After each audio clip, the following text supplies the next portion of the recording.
आप देख रहे हैं news 9 network. Ward number 4 Sadarpur में हूँ और एक ऐसी विवादित जमीन को खाली करवाया है जो वार्ड के सभासद हैं, सभासद प्रतिनिधि सभासद द्वारा खाली करवाया गया कि आज पूरे ग्राम में प्रशंसा का एक रण बना है, क्योंकि कहते हैं उल्टा चोर कोतवाल को डांटे। जिस जमीन को कब्जा मुक्त कराया गया उस जमीन में किस तरह का विवाद था, इन्हीं से पूछेंगे। और ये सभासद प्रतिनिधि हैं। जी, क्या नाम है आपका? शुभ मौर्य मेरा नाम है सर। मैं सदरपुर, माता जी मेरी उषा देवी, सभासद सदरपुर से वार्ड नंबर 4 से है। सदरपुर में एक ज़मीन थी 3 बीघे की। वो तालाब था, वो शोभाराम दुबे के नाम से। तो उन्होंने 110 साल से कब्जा किया था, जो नगर पालिका पूरा टीम और ईओ साहब ने उसको खाली करवाया, जिसमें वो हम खाली जब मैं सभासद हूँ तो मुझे वहाँ प्रेजेंट टाइम में हरदम रहना पड़ता है। तो प्रभात पांडे जो है, इनका नाम घरेलू सम्मी पंडित है। इन्होंने मेरे ऊपर जान माल मेरे ऊपर जान से मारने का मुझे धमकी दिया। मैंने एसपी साहब को और कोतवाल साहब को माननीय मुख्यमंत्री जी के पोर्टल पे ऑनलाइन किया। अभी तक इसमें आज तक कुछ सुनवाई नहीं हुआ। अच्छा, ये क्या है कि क्योंकि पट्टे की जमीन भी करवा लिए हैं। किस तरह पट्टे की जमीन? क्योंकि पट्टे की जमीन उसी को दिया जाता है और पट्टा उसी को किया जाता है जो भूमिहीन हो। तो उसके बावजूद भी कैसे इनके नाम पे 10 बिस्वा जमीन चला गया? जी सर, तो मुझे नहीं पता है। 2002 में हमारे यहाँ चकबंदी हुआ था। इसी में ये डायरेक्ट 10 बिस्सा इनके नाना के नाम 8-9 बीघा अभी प्रेजेंट टाइम में खेत है जो है।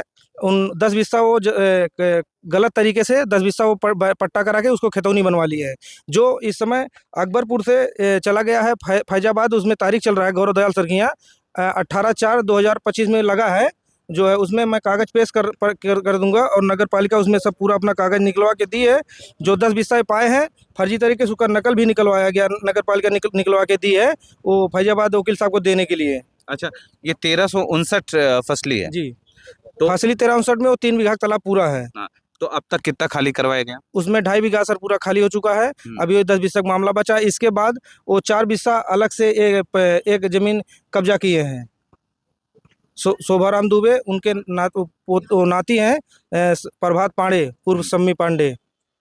अच्छा, वो बताते हैं कि हम भारतीय जनता पार्टी से नेता हैं, इस तरह की चीजें हैं क्या? अब गाड़ी पे तो लिखाए थे, लेकिन अब इस समय देख रहे हैं जिला अध्यक्ष लिखाए थे, इस समय देखे हैं उनके गाड़ी पे कुछ नहीं लगा है। लेकिन ठीक है, अगर वो भारतीय जनता पार्टी में नेता हैं तो ठीक है भाई, सब अपने अपने पार्टी में नेता हैं, ठीक है। लेकिन क्या वो सरकारी ज़मीन ही कब्जा करेंगे अगर पार्टी में है? मैं माननीय मुख्यमंत्री जी से ही चाहता हूं, अगर वो पार्टी में है क्या सरकारी ज़मीन ही कब्जा कर लेंगे? जो ज़मीन खाली कराए हैं उसको पूरा 2.5 बीघा क्लियर हो चुका है, 10 बिस्सा भी बचा है।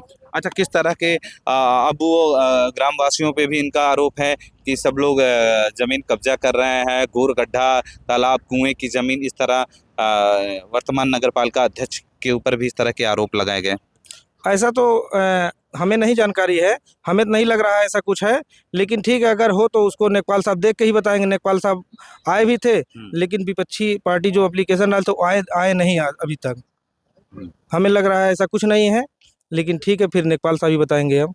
अच्छा, तो अब किस तरह के, क्योंकि जो 10 बिस्सा इनका है, तो क्या पट्टा कैंसिलेशन के लिए कुछ? जी, कैंसिल के लिए यहाँ से एसडीएम साहब के अकबरपुर चल रहा था, वो अपर एसडीएम साहब के यहाँ चला गया। इसके बाद इन्होंने फैजाबाद उसको ट्रांसफ़र करा लिए यहाँ से। वो कह रहे हैं मुझे अम्बेडकर नगर नया नहीं मिल रहा सर, मैं ज़िले से बाहर चाहता हूँ, तब इसलिए वो फैजाबाद यहाँ से चला गया। सरकारी जमीन पर तो वर्षों से कब्जा था, वर्षों क्या, आज़ादी के पहले से ही कब्जा था। बाप दादाओं ने कब्जा किया और जो अधिकारी थे, अधिकारियों को गुमराह करके कि हम भूमिहीन हैं, हमारे पास कोई भी जमीन नहीं है, जिसपे वो वहां पे काबिज हो गए और 10 बिस्सा अपने नाम पे पट्टा भी उन्होंने करवा लिया। पट्टा जब करवा लिया, जब इस पे एक्शन एक सभासद द्वारा जब इस पे लिया गया, तो इनको भी जान से मारने की धमकी दी गई, जो इन्होंने जिला प्रशासन से गुहार भी लगाई, अपनी सुरक्षा की मांग की, लेकिन अब तक उस पर कोई कार्रवाई नहीं हुई इन पर। लेकिन वहाँ की जो बंजर जमीन, जो सरकारी जमीन 1359 फसली है कि लेखपाल द्वारा भी ये बताया गया कि हाँ, वो सरकारी जमीन है, सरकारी जमीन से कब्जा तो मुक्त कराई है नगर पालिका प्रशासन ने। जो सभासद की मुहिम थी वो रंग लाई और वहां का कब्जा मुक्त कराया गया। लेकिन अभी भी एक अड़चन है वहां पे कि 10 बिस्वा पट्टा आखिर कैसे हो गया इनके ऊपर, अगर इनके पास ऑलरेडी संपत्ति है, 8 बीघे से अधिक संपत्ति है इनके पास, तो इनको कैसे दिया गया? क्योंकि पट्टा किसके नाम पे होता है? जो भूमिहीन हो, ये सरकार कहती है जो भूमिहीन हो उनको पट्टा दिया जाता है। अब देखना है इस पे कि जिला प्रशासन अधिकारी और कमिश्नर इस पर किस तरह की रिपोर्ट देती है।